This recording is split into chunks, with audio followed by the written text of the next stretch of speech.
何をしてる？立てよ、父さん。忘れたのか？何をしにここに来たのか。犬に食われた妹に報いるためだろう。復権派の仲間に、ダイナに、クルーガーに報いるために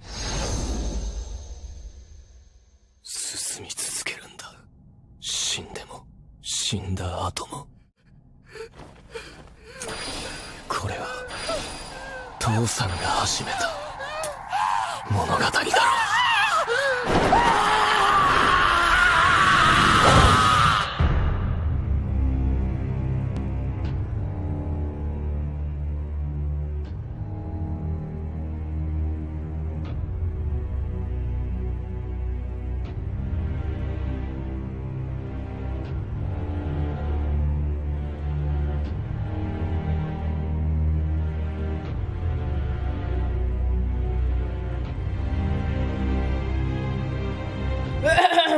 When asking the question, who started this story, we have to be specific to which story it is we are referring to. Who started the story of motivation?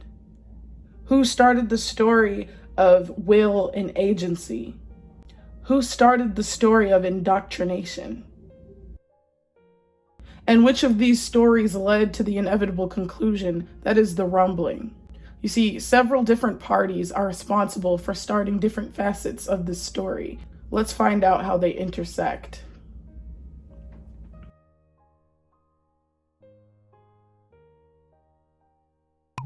Chapter 1, Armin, the story of motivation.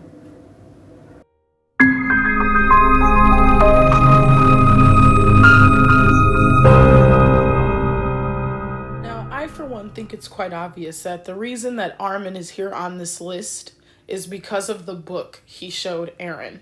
That's probably the only reason Armin is here on this list. The argument here is that since Armin is the one who showed Eren the book of the outside world, frozen rivers and sweltering fires, that Armin began Eren's motivations for wanting to be outside of the walls. That is what caused Eren to want to venture outside of the walls, which ultimately ends in the rumbling.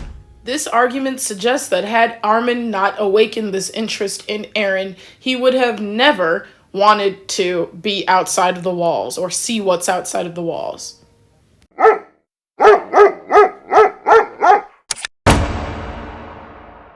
Eren had enough motivation to want to venture outside of the walls. If not to avenge his mother, then out of curiosity to what's outside. If not for curiosity, then out of pure hatred for being caged like an animal. At that terrible moment, in our hearts, we knew. Home was a pen. Humanity, cattle. Before the walls knocked down, Eren had already decided he wanted to be a Survey Corps member. That means that regardless of the revenge plot, regardless of the book, Eren has always cared about freedom and hated the walls. Therefore, he would have ventured outside of them regardless of the book. Without the book, Eren would not have known exactly what he was missing out on, but he still would have become a soldier to see what's out there. And he would have held the same sentiments that, quote, this is what they've denied us from seeing.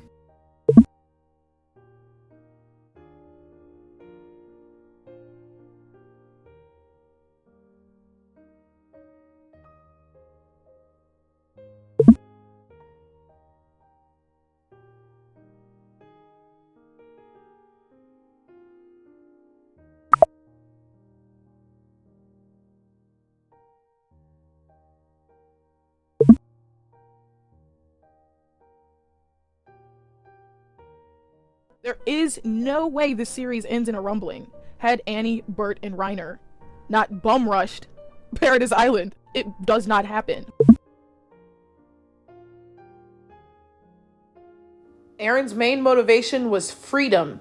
It was freedom, not sightseeing, not the ocean, not fire, not mountains. He did not like the walls because of what they stood for. They stood for his lack of freedom, and freedom is what he valued most in the world. Therefore, regardless of the book, he would have chased his own freedom.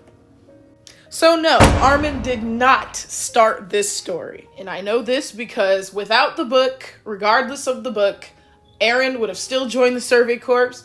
Eren would have still done every single thing he did to get outside of those walls, to fight for his freedom, to see what's outside, to see what they've been keeping from them this whole time. Eren would have went outside the walls regardless. Book or no book. Chapter 2, Grisha, the story of will and agency. So Grisha is on this list because, number one, he gave birth to Eren. Well, he helped give birth to Eren. Number two, he's the one who ventured to Paradis. Number three, he gave Eren the Titans. And number four, he became the leader of the Restorationists. So Grisha did everything in his power to stop this story. His story with Zeke, after he is betrayed, shows that he had given up. To say Grisha started this story would be wrong. He raised Eren normally. He tried to end the momentum of this story. When Krueger gave him the Titan, at the very most, he saw an opportunity for a second chance of life. He used it to make a family and try to live the remainder of his life to the fullest, enjoying the small things. He's actually a lot like Mikasa in this way, only he's slightly more complacent. But we do see that some of the major decisions Grisha made were influenced by Eren. So no, Grisha didn't start the story either.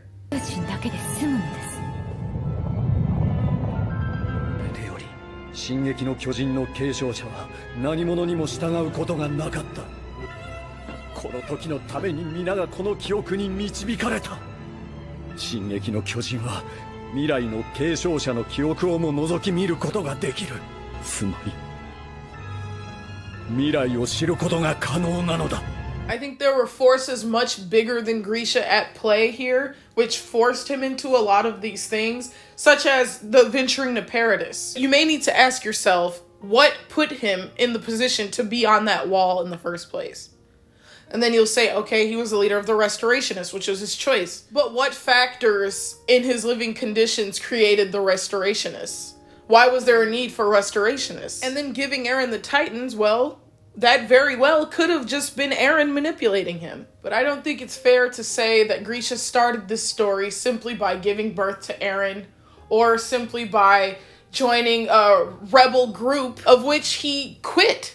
After he quit and he gave up the Restorationist movement by the time Eren was born. So how did he start the story that ends in a rumbling if he did everything right after Eren was born? At the beginning of this video, I showed you a video of Eren telling Grisha and also the audience that Grisha started this story. This, to me, is pure manipulation and gaslighting. Grisha did not start the story.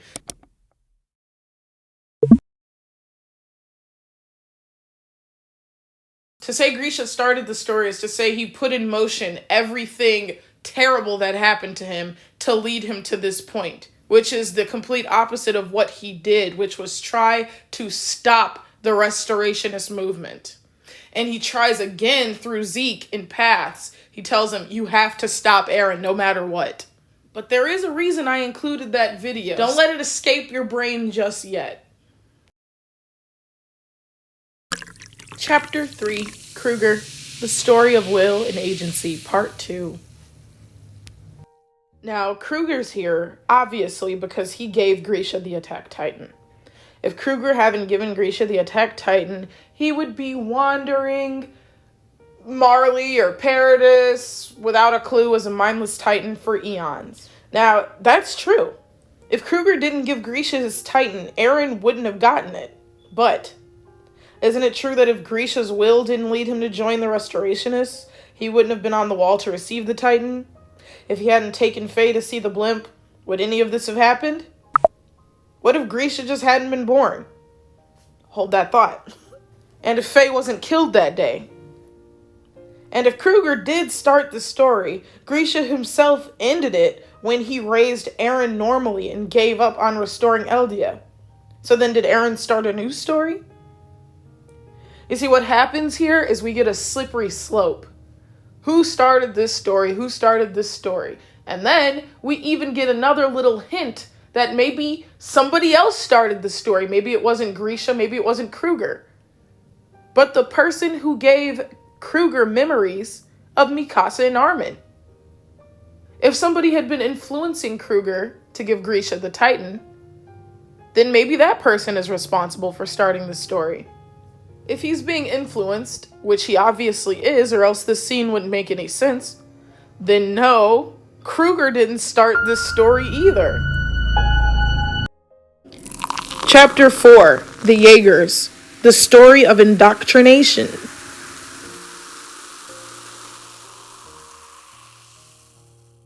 I'm actually not entirely sure why the Jaegers are included in who started the story of Attack on Titan, other than the sheer fact that they gave birth to Grisha. That is the only way that they played a part in starting this story, which isn't fair at all. They played by the rules of their fascist regime.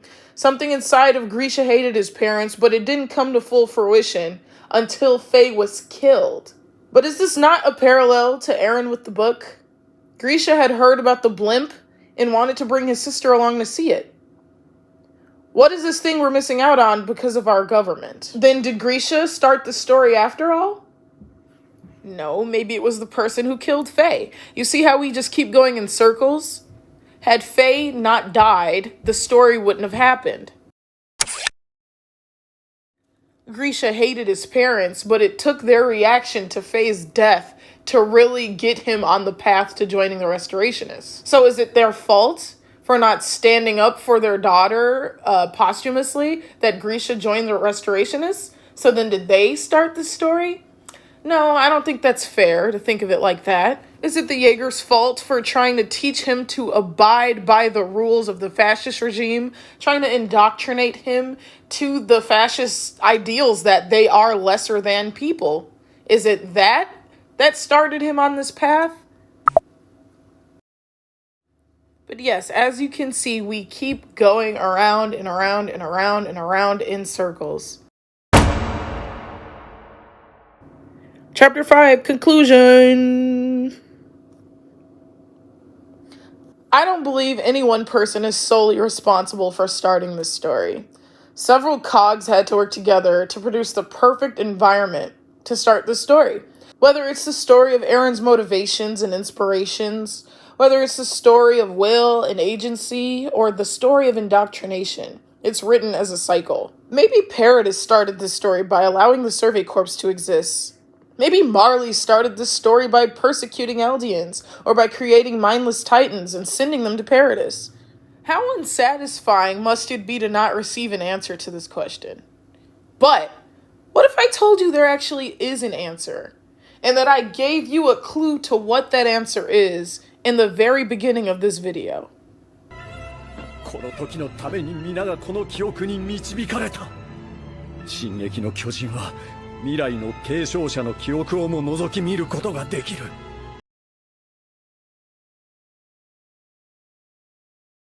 この時のために皆がこの記憶に導かれた。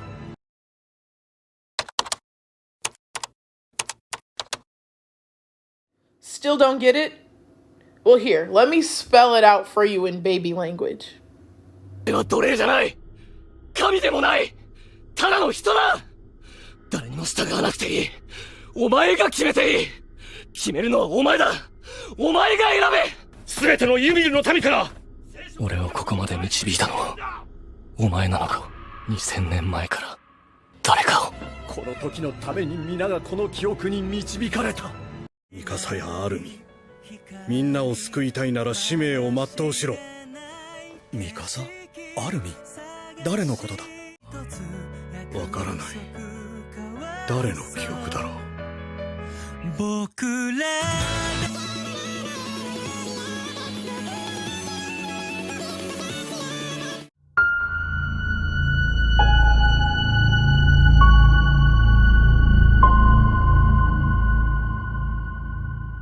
Call it trash writing or brilliant, But Eren tells us that the events of this story are more or less manipulated for Ymir's desired outcome. It's you who led me here. It is Ymir, the ancestor of everyone, who started this story. She started this story no matter what argument you want to make. If we go down the X gave birth to Y route, then Ymir started the story as the first ancestor. Or Fritz, honestly, because she was raped. If we go down the motivation, inspiration route, then as the person who led Eren to her, she started the story. As a mute character, she didn't really indoctrinate people, but her story spread as myth of goddess and myth of devil. Her story started, well, this story.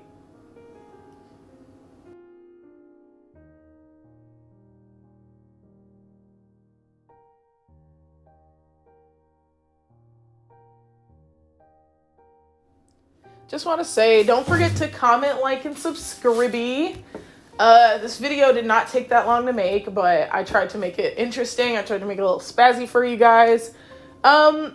Personally, I haven't decided if I think that's trash or brilliant writing that this mute character is the one who kind of like orchestrated everything. You know, like if we could have it both ways, that all characters had their own individual agency, just she sent a message to Eren and Eren kind of manipulated everybody to play along to get her to this result, then it's quite brilliant in my opinion, because we get that to you 2,000 years from now, it's a message Ymir sent to Eren to help free her, right? And then we get from you whatever the fuck, 2,000 years, whatever, right? The answer to that, which is where the clip I showed in this video is from.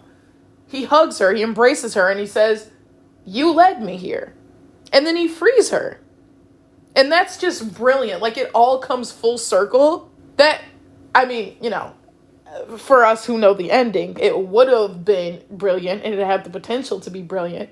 But it is what it is. Anyways, that's it for me. Don't forget to comment, like, and subscribe, and come back for more. Bye.